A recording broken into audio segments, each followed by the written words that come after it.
Welcome to Body Mansion. I'm the butler, did it. 1 to 5 murders will be committed here this weekend, and it's up to you to solve them. 10 suspects are in the mansion. Some will be murderers, some will be victims. I am never a victim or murderer. You have just witnessed the introduction. If you already know how to play, then get on with it. If you've never played before, I've prepared a special introductory game based on the action you've just seen. The object of the game is to discover who are the murderers and victims, the room in which each murder took place, and which weapon was used. First thing, make sure everyone takes a sheet from the detective notepad. This fact sheet will help you keep track of what you learn about the suspects, rooms, and weapons. Just for this introductory game, let's forget about the part on the left that says players. That's an exciting part of the game, but I'll explain that later. Now we look up the details in the casebook. We're going to play game 1. Let's see. 3 murders. Busy, busy. That's 3 victims, 3 different murderers, 3 rooms, and 3 weapons. That means to solve this case, you must complete the first 3 lines of this accusation. And to do that, you have to play the cards. There are 3 kinds of cards: the colorful clue cards, the gray investigation cards, and the black suspect cards.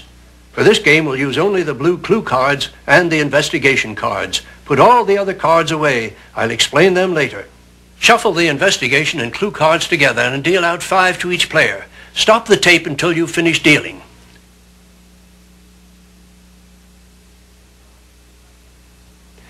The clue cards show facts numbered 1 to 6, each pertaining to a different mystery game. We are playing game 1, so only the fact numbered 1 on your clue cards will count for this game.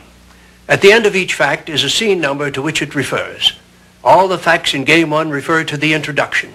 Now, if you remember what you've just seen, you can start to solve the mystery right now. Your fact sheet will help. Grab a pencil and we'll do it together. I have a fact that says the woman who wore the red dress committed murder with the knife. That was Miss Scarlett. She's a murderer, and her weapon was the knife. Now mark all that down on your fact sheet. Now let's try another. The weapon held by Mrs. Peacock was used to commit murder in the kitchen.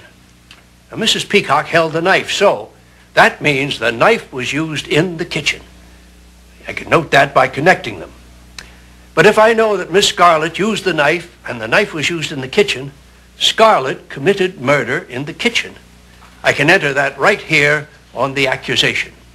Now, who was it she bumped off? Another fact. The man who smoked a cigar died in the room with brown tile floor. Green smoked a cigar, so he's a victim. But brown tile? I'll make a note till it comes to me. Of course, the kitchen. Green died in the kitchen. That makes him Scarlett's victim, and we've solved one of the 3 murders in this game. Are you grasping the idea? Clue cards give you information. You want to keep them secret if you can. Investigation cards give you opportunities. Most investigation cards give you a choice of things to do. On some cards, there's something about personal identity facts. Ignore that just for now. Pick one of the other options instead. You might get to steal a clue card, any one you want, from an opponent's hand. Or you might ask someone to give you a clue card, one that he or she selects. You might ask another player to read a fact aloud, or you might be forced to read one yourself. When you do read a fact aloud, state the scene to which it refers. Clue cards that are read aloud become public evidence and are taken out of the game. Keep them in the top of your game box. Anyone may look at them at any time. Investigation cards must be read, played, and then put face up in the discard pile. Some investigation cards let you bury clue cards from your hand by placing them in the discard pile with your investigation card over them. That's a good way to keep juicy facts secret for a while. You also get the chance to replay a scene. In this game, there's only one scene, the introduction. But in the real games, there are 5 scenes full of information you might want to review. The game starts with the player on my left. If you have an investigation card, you must play it. If you're holding more than one, decide which you'll play first and which you'll hold to your next turn. If you don't have any investigation cards, then pick a new card from the stack. If it's an investigation card, play it right away. If it's a clue card, keep it and let the next player go. The only time you pick a card is when it's your turn to play and you have no investigation cards. When all the cards in the stack are gone, shuffle the discard pile and place it face down to make a new stack. When you think you've solved the mystery, wait till your next turn, then announce that you're ready to make an accusation. Use this special red filter to reveal the solution in the casebook. Now, if you're right, announce your findings and dazzle us all. If you're wrong, you're out of the game. Return your cards to the discard pile and be a good loser. After you've proved your brilliance in game one, return to this spot in the tape, and I'll fill you in on the suspect cards and your personal identities. Now, there are still 2 murderers on the loose. Player on my left, if you have an investigation card, use it. If you don't, pick a card from the pile. Now, stop the tape. It's time to play.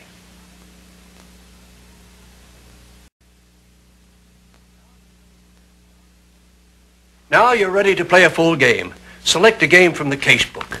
You'll need the investigation and suspect cards and the clue cards that match the chapter you're playing. If this is your first full game, I would recommend playing game 2 on the blue cards. The low number games are easier than the high numbers.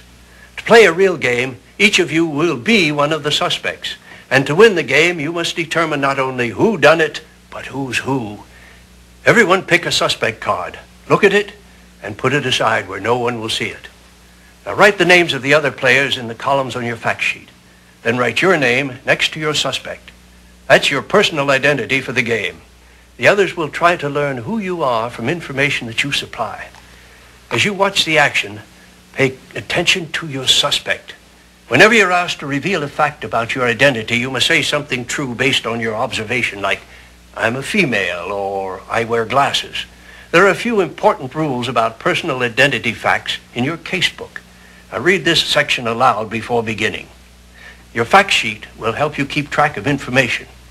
If Joe tells me he's playing a female, I can eliminate all the male suspects under his name. If I learn that Patty is Miss Peach, I'll write her name here. And since no one else could be Peach, I'll eliminate her for all the other players. I can do the same for my own suspect. Any remaining suspect cards are shuffled in with the investigation and clue cards and are counted as facts. Now, if I pick a suspect from the deck, I know that none of the players represents that suspect. I can cross him or her off as a possibility for everyone. That means Joe is either Peacock or Rose.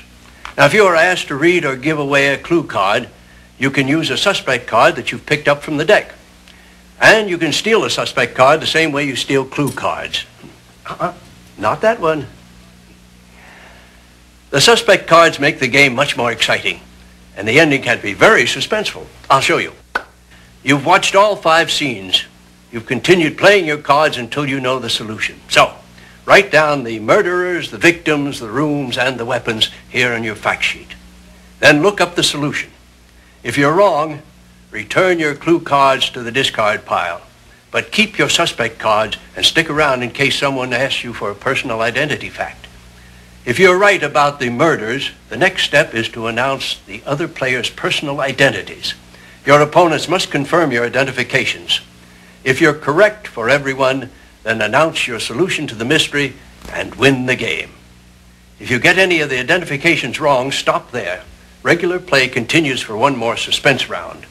Any player who can, on this last round, solve the mystery and correctly identify all the other players steals the win away from you. If no one can do this, then you must be the best detective after all. On your next turn, complete the accusation and win the game. Well, that's all I have to say. Happy hunting, whoever you are.